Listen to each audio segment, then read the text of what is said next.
قصة عروة بن الزبير. عروة ابن الزبير رضي الله عنه، وهو أحد الفقهاء السبعة، فقهاء المدينة السبعة. ذهب إلى الشام في زيارة الخليفة الوليد ابن عبد الملك، واصطحب معه ابنه محمدا. ابن عروة اسمه محمد صغير، اصطحبه معه. فذهب عروة ابن الزبير في زيارة إلى بلاد الشام، وفجأة أصابته الآكلة في رجله، الآكلة اللي يسمونها الغرغرينة، الآكلة في رجله. فتألم الخليفة لعروة، فأتي بالطبيب فقال لا بد من بتر قدمه أو رجله، لا بد من بتر قدمه، لأن الغرغرينة هذه تسري إلى البدن وتقتل الإنسان.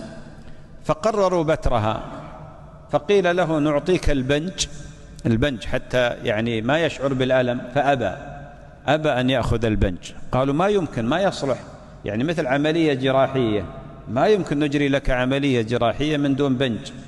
فقال إذا دخلت في الصلاة فابتروا رجلي، لأن سبحان الله كان السلف الصالح إذا دخلوا في الصلاة خرجوا من كل شيء إليه. الصلاة هذه تمثل قيمة عظيمة عندهم.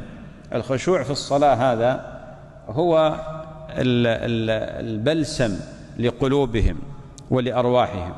فلما دخل في الصلاة اشتغل الطبيب في بتر ساقه من عند ركبته، حتى إذا انتهى ونظر أغمي عليه رحمه الله تعالى ورضي عنه.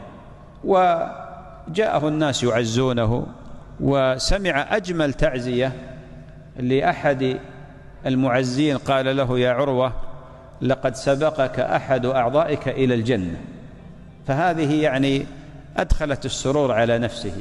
ثم ما لبث عروة حتى وصله خبر مفجع، وهو أن ابنه محمدا دخل اسطبل الخيل،